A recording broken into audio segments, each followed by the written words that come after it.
አብዛኛውን ጊዜ ግብ ብናወጣም ወይንም ደግሞ ጎል ክሬት ብናረግም ለምንድነው ግን መለወጥ የሚከብደን? ለውጡን ማምጣት ያልቻልነው ለምንድነው? ኪሎ መቀነስ ፈልጋለሁ እንላለን፣ መጽሐፍ ማሳተም ፈልጋለሁ እንላለን፣ ወይንም ደግሞ ቢዝነስ መጀመር ፈልጋለሁ እንላለን። ግባችን ክላሪቲን ወይንም ደግሞ ግልጽ የሆነ መንገዳችንን ሊያሳየን ይችላል። ነገር ግን ሲስተማችን ደግሞ በጣም ደካማ ይሆናል። ይህ ለምን ሆነ ካላችሁ ሁለት አይነት መጨረሻዎች ስላሉት ነው። የመጀመሪያው ስክሰስ ነው፣ ሁለተኛው ፌሊየር። አሁን እንበልና ያሰባችሁትን ያቀዳችሁትን ነገር ካላሳካችሁ ራሳችሁን እንደ ፌሊየር ነው የምትቆጥሩት። በቃ እኔ ምንም ነገር አይሳካልኝም ብላችሁ ታስባላችሁ። ቢሳካላችሁ ግን ለውጡ አለ፣ ነገር ግን ከትንሽ ጊዜ በኋላ የሚጠፋ ነው። ምክንያቱም አንዴ ያ ፕሬሸር ጠፋ። በፊት ይህንን ነገር ለማሳካት ስል እሰራለሁ ብላችሁ ያሰባችሁት ነገር አሁን ያለ ምንም ጫና መስራት ሲኖርባችሁ በቃ ያንን ነገር እየተዋችሁ ትመጣላችሁ። ለውጥ የሚባለው ነገር አይቆይም ወይንም አይበረክትም። ስለዚህ ቀስ በቀስ ሞቲቬሽናችሁ ወይንም ተነሳሽነታችሁ እየወረደ ይመጣል። በተጨማሪም ደግሞ የድሮ ልማዶቻችሁም ቀስ እያሉ መምጣታቸው አይቀርም። ስለዚህ ራሳችሁን መጀመሪያ ባገኛችሁበት ነጥብ ላይ ታገኙታላችሁ ማለት ነው። ያንንም ሳይክል ደግሞ ድጋሚ ትዞሩታላችሁ። ይህ ድግግሞሽ ይሆንባችኋል። አንዴ ግባችሁን አሳክታችሁ ራሳችሁን መልሳችሁ የመጀመሪያው ነጥብ ላይ ስታገኙ ደግሞ እንደ በፊቱ አይደለም የሚሆነው። በጣም ህመም የበዛበት መንገድ ነው የሚሆነው። አሳካለሁ ብዬ ያሰብኩትን ነገር እንዳለ እኮ አሳክቻለሁ፣ ታዲያ ለምንድን ነው ተመልሼ የመጀመሪያው ነጥብ ጋር የተገኘሁት ብላችሁ ራሳችሁን ትጠይቃላችሁ። ችግሩ ከኔ ነው ብላችሁም የማሰብ እድላችሁ በጣም ከፍ ያለ ነው። ነገር ግን ችግሩ ሲጀመርም ከእናንተ ጋር የተያያዘ ነገር የለውም። ለመቀየር ወይንም ለመለወጥ የሞከራችሁት ነገር ጋር ነው ችግሩ። የባህሪ ለውጥን ለመቀየር 3 ነገሮች እንዳሉ ልብ ማለት መቻል አለባችሁ። የመጀመሪያው አውትካም ነው፣ ውጤቶቻችሁ ማለት ነው። ማሳካት የምፈልገው ነገር ይሄ ነው ብላችሁ ያሰባችሁት ነገር፣ ጎሎቻችሁ ወይንም ግቦቻችሁ እዚህ ጋር ነው የሚቀመጡት። ሁለተኛው ሌየር ፕሮሰስ ይባላል ወይንም ደግሞ ሂደት ይባላል። በየቀኑ የምትከተሏቸው ሲስተሞችና በየቀኑ የምትተገብሯቸው ልማዶች ናቸው። አቅጣጫ ወይንም ደግሞ ዳይሬክሽን የሚባለውን ነገር የምናገኘው እዚህ ጋር ነው።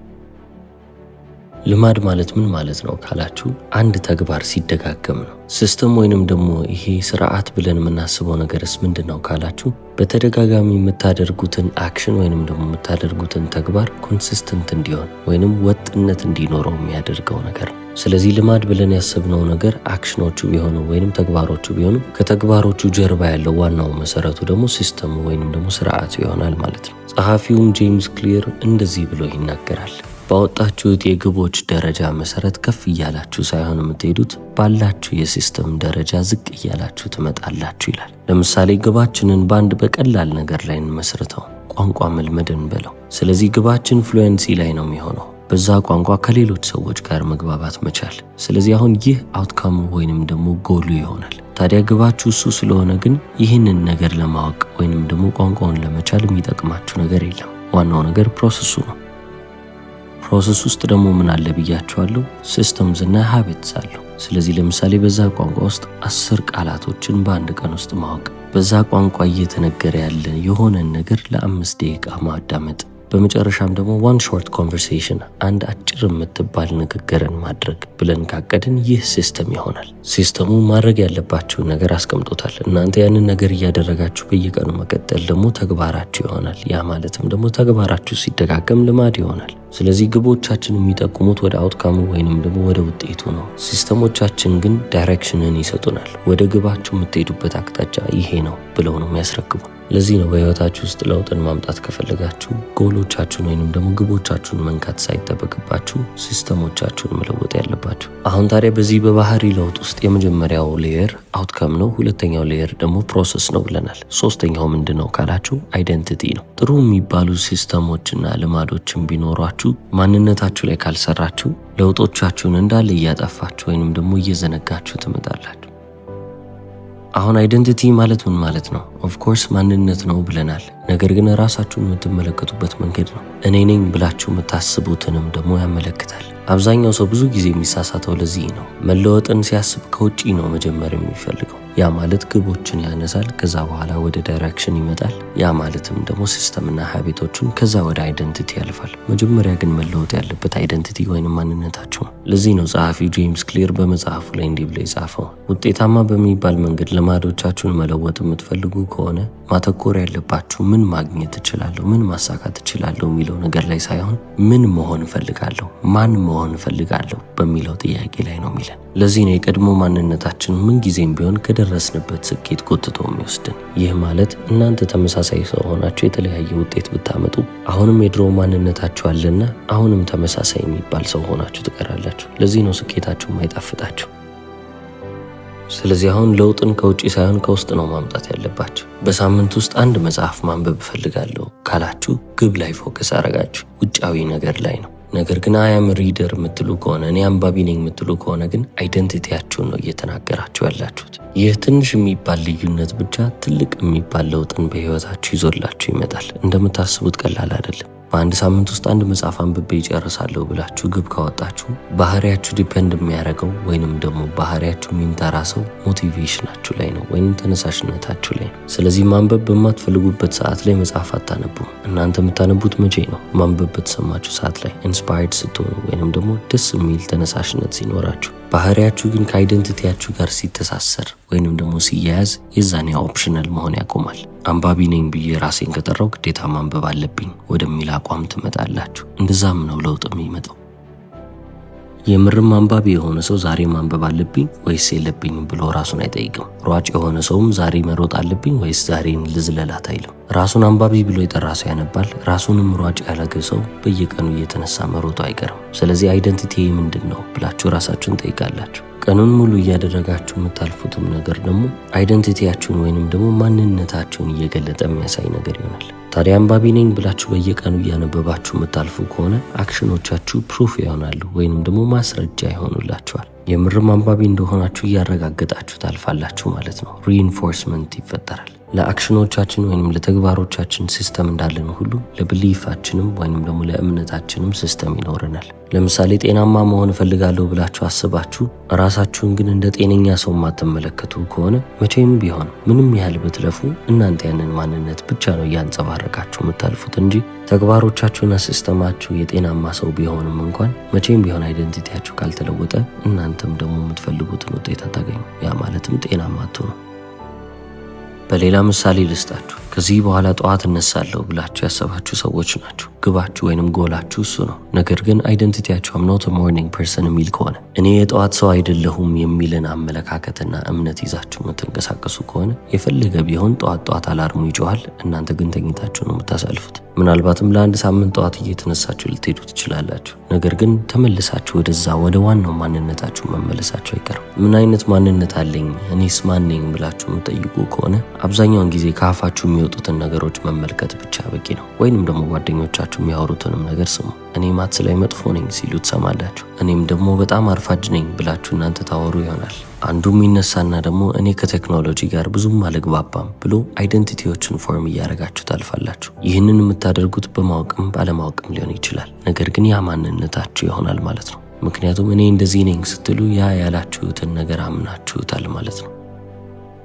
ስለዚህ አሁን ለውጥን የምንፈልግ ከሆነ አዲስ የሚባል ማንነት ያስፈልገናል። አዲስ ማንነቶች ደግሞ አዲስ የሚባል ኤቪደንስ ወይንም ደግሞ ማስረጃን ይፈልጋሉ። ለዚህ ነው ጸሐፊው ጄምስ ክሊር every action you take is a vote for the type of person you wish to become የሚለው። እያንዳንዱ የምታደርጉት ተግባር ለምትሆኑት የወደፊት ማንነት ምርጫን እየመረጠ ነው የሚለን። ስለዚህ ፕሮሰሱ ወይንም ሂደቱ በጣም ቀላል ሲሆን እንዲህ ይመስላል። መጀመሪያ ምን መሆን እፈልጋለሁ ብላችሁ ራሳችሁን ትጠይቃላችሁ። አንዴ ያንን መልስ ካገኛችሁ በኋላ ለራሳችሁ ማስመስከር ነው የሚጠበቅባችሁ። ትናንሽ ኤቪደንሶችን፣ ትናንሽ ማስረጃዎችን ይዛችሁ መጣችሁ ያንን ሰው እንደሆናችሁ ለራሳችሁ እያሳያችሁ ማለፍ ነው የሚጠበቅባችሁ። እኔ ኦርጋናይዝድ ነኝ ብላችሁ የምታስቡ ከሆነ ወይንም ደግሞ ምንም ዝርክርክ ያለ ነገር አጠገቤ የለም እኔ ጥንቅቅ ያልኩ ሰው ነኝ ብላችሁ የምታስቡ ከሆነ ማንነታችሁን ከዛ ጋር የተያያዘ ከሆነ እንግዲህ ማስመስከር ይጠበቅባችኋል ማለት ነው። ስለዚህ ጠዋት ተነስታችሁ አልጋችሁን ማንጠፍ የመጀመሪያ ስራችሁ ነው። ክፍላችሁ ምንም ምስቅልቅል ሳይሆን ጽድት እንዳለ ከዋለ እናንተ ያንን ነገር እያደረጋችሁ እንደሆነ ማንነታችሁንም እንደተቀበላችሁ እያስመሰከራችሁ ትሄዳላችሁ። ጸሐፊ የመሆን ፍላጎት ካላችሁ እኔ ጸሐፊ ነኝ ብላችሁ ከማመን ትጀምሩና አይደንቲቲያችሁን ታስተካክላላችሁ። ጸሐፊ የሆነ ሰው ደግሞ በየቀኑ የሆነች ነገርም ቢሆን መጻፍ አይቀርም። ስለዚህ በየቀኑ ቁጭ ብላችሁ ትጽፋላችሁ። በየቀኑ የሆነች ነገር በጻፋችሁ ቁጥር ራሳችሁን እያሳያችሁት ነው። አየህ አይደለ እኔ ያልኩትን ሰው ነኝ ብላችኋል። ማስረጃ ይሆናል። አም አን አትሌቲክ ፐርሰን ብላችሁ የምታስቡ ከሆነ ስፖርት እንቅስቃሴ ህይወቴ ነው ብላችሁ የምታስቡ አይነትም ሰዎች ከሆናችሁ በየቀኑ ተነስታችሁ ትሬን ማድረግ አለባችሁ። በየቀኑም ደግሞ ትሬን ባደረጋችሁ ቁጥር ያንን አይደንቲቲ ተላብሳችሁ እየሄዳችሁ እንደሆነ ለአይምሯችሁ እያሳያችሁ ታልፋላችሁ። ምንም አይነት ማንነት አለኝ ብላችሁ ብታምኑ ለዛ ማንነት ማስረጃ እስካላችሁ ድረስ አይምሯችሁ ያምነዋል። አሁን ደግሞ how to change your habits ወደሚል ጉዳይ እናልፋለን። የመጽሐፉ ቀጣዩ ክፍል እሱ ነው።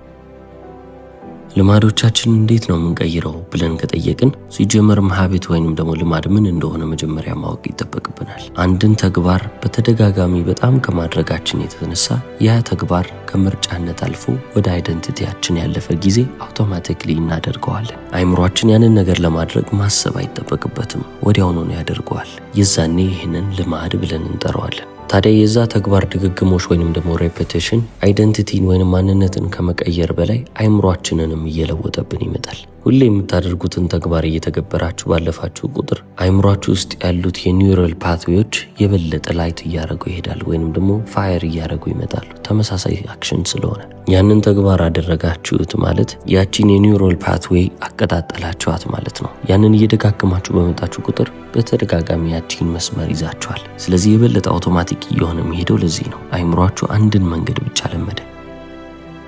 ስለዚህ ለውጥን ካሰብን ከዲስፕሊን መጀመር የለብንም። ያቺን ኒውራል ፓትዌይ መለወጥ መቻል አለብን። ያንንም ለማድረግ ደግሞ 4 ስቴፖች ወይንም ደግሞ ደረጃዎች አሉ። የመጀመሪያው ኪው ይባላል ወይንም ፍንጭ። ፍንጩም ደግሞ ፍላጎት የሚባለውን ወይንም ክሬቪንግ የሚባለውን ነገር ትሪገር እንዲያደርግልን ነው የምንፈልገው። ክሬቪንግ የምንለው ነገር ደግሞ አሁን ላይ ከሚሰማችሁ ስሜት ውጪ ሌላ ስሜት እንዲሰማችሁ መፈለግን ሊያመለክት ይችላል። ይህ ስሜት ከመጣ ደግሞ ወዲያውኑ ወደ ሬስፖንስ ማለፋችሁ አይቀርም። the action you take መባል ይችላል ወይንም ደግሞ የምትወስዱት ተግባር። አንዴ ያንን ተግባር ከተገበራችሁ በኋላ ሪዋርድ የሚባለው ወይንም ሽልማት የሚባለው ሳይድ ደግሞ ይመጣል። 4ኛው ደረጃ ይሄ ነው። ያንን ክሬቪንጋችሁን ወይንም አምሮታችሁን የሚያጠግብላችሁ መልስ ይሆናል ማለት ነው። ጸሐፊው ጄምስ ክሊርም the 4 laws of behavior change ብሎ ያስቀመጣቸው ህጎች አሉ። አንድን ልማድ መለወጥ ከፈለጋችሁ አንደኛ በጣም ግልጽ ልታደርጉት ይገባል። ሁለተኛው ለእናንተ ሳቢ መሆን አለበት። ሶስተኛው make it easy ቀላል መሆን አለበት። አራተኛው ደግሞ make it satisfying ይላል ወይንም ደግሞ እርካታ የሚሰጣችሁ ነገር ሊሆን ይገባል ነው የሚለን።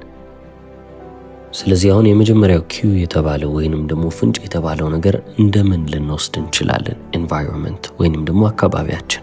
አብዛኛውን ጊዜ ክሬቪንጋችንን ወይንም ደግሞ አምሮታችንን ጎትቶ የሚያመጣብን ነገር አካባቢያችን ላይ ያሉት ነገሮች ናቸው። ትሪገር የሚያደርጉብን ነገሮች እነዛ ናቸው። ባህሪ ብለን ያሰብነው ነገር የሚከተሉት ምን ነው ካላችሁ አይናችን የሚያየውን ነገር ነው። ስለዚህ እኛ የምንሄድበትን ቦታ ተመልክተን አይናችን የሚያየውም ደግሞ ወደዛ እንዲመራን ማድረግ መቻል ይጠበቅብናል። አንባቢ መሆን ፈልጋለሁ ብላችሁ ያሰባችሁ ሰዎች ከሆናችሁ ወይንም አንባቢ ነኝ ካላችሁ ግዴታ በያላችሁበት ቦታ አካባቢያችሁ በመጽሐፍቶች ሊሞሉ ይገባል። አልጋችሁ አጠገብ መጽሐፍ መኖር አለበት። ጠረጴዛችሁ ላይ መጽሐፍ መኖር አለበት። ሳሎን ውስጥም መጽሐፍ መኖር አለበት። ኢቭን ኪችን ውስጥም መኖር አለበት። በሄዳችሁበት ቦታ ሁሉ መጽሐፍ ማንበብ ለእናንተ በጣም ቀላሉ ነገር እንዲሆንላችሁ እነዛ ፍንጮች መቀመጥ አለባቸው። በየቀኑ መውሰድ ያለባችሁ ቫይታሚኖች አሉ ከተባለ እነሱን ሁልጊዜም ቢሆን ከጥርስ ብሩሻችሁ አጠገብ ታስቀምጣላችሁ። በየቀኑ እንግዲህ ጥርሳችሁን መቦረሻችሁ አይቀርም። ስለዚህ እነዛን ቫይታሚኖች በየቀኑ ታያላችሁ። የመዋጥ እድላችሁም ከፍ ይላል። በየቀኑ ኤክሰርሳይዝ ማድረግ እፈልጋለሁ ወይንም ደግሞ ስፖርት መስራት እፈልጋለሁ ካላችሁ ስፖርት የምትሰሩበትን ልብስና ጫማ ካልጋችሁ እንደተነሳችሁ የምታዩበት ቦታ ጋር አስቀምጡት። ሁሌም ቢሆን ሪማይንድ ትሆናላችሁ ወይንም ደግሞ ማስታወሻን ታገኙበታላችሁ። አንድ ነገር ከአይናችሁ እየተሰወረ ሲመጣ ወይንም ደግሞ ከአይናችሁ ዞር ባለበት ሰዓት ላይ ኢትስ ፎርጌትን አይምሯችሁ አያስታውሰው። ብታስታውሱት ራሱ ቆይ በኋላ እዛ ጋር ሄጄ ፈልጌው አነባለሁ የሚል ሀሳብ ነው የሚመጣባችሁ። መጽሐፉን ፈልጋችሁ የማንበቡ ሀሳብ ብቻ መጽሐፉ እንዳታነቡ ያደርጋችኋል። ዲስትራክሽንንም በዚህ መንገድ ብንመለከተው ጥሩ ነው። ሁሌም ቢሆን የምንዘናጋው ዲስትራክትድ የምንሆነው ለምንድን ነው? ስልካችንን በሄድንበት ቦታ ሁሉ ይዘነው ስለምንሄድ እኮ ነው። እቤታችን ውስጥ እንኳን ከሆንን ስልካችንን ሳሎን ጠረጴዛ ላይ ይቀመጣል። ስለዚህ በየደቂቃው እያነሳን ቼክ እናደርገዋለን። ምግብም ከተባለ ጤናማ ምግብን የማትበሉት ለዚህ ነው። ቸኮሌት፣ ጣፋጭ ነገሮች፣ ኬኮችን እንዳለ ፊት ለፊታችሁ ታስቀምጣላችሁ። እናንተም ደግሞ እነዛን ነገሮች ስትመለከቱ ያምራችኋል። ያንን አምሮት ለማስታገስ ብላችሁ ደግሞ ትበላላችሁ። ሪስፖንስ ማለት ነው። ስለበላችሁ ደግሞ እርካታ ይሰማችኋል። ሪዋርድ ለዚህ ነው ኢንቫይሮንመንታል ቼንጅ በጣም አስፈላጊ ነው የሚባለው። አይናችሁ የሚያየው ነገር ከመጀመሪያውም ሊመረጥ ይገባል። አይናችሁ የሚያየው እናንተ የፈለጋችሁትን ነገር መሆን መቻል አለበት። ወይንም አትሊስት እኔ እንዲህ ነኝ ብላችሁ ያሰመራችሁትን ማንነታችሁን የሚያንጸባርቅላችሁ ባህሪ መሆን አለበት። ስለዚህ ኪው የሚለውን ወይንም ደግሞ ፍንጭ የሚለውን ጎን በዚህ መንገድ ተመለከት ነው። በቀጣዩ ቪዲዮ ላይ ደግሞ የዚህን አቶሚክ ሃቢትስ የተሰኘውን መጽሐፍ ዳሰሳ በ3ኛ ክፍል ይዤላችሁ እመጣለሁ። እስከ መጨረሻው ስለተከታተላችሁ አመሰግናለሁ። ቻው።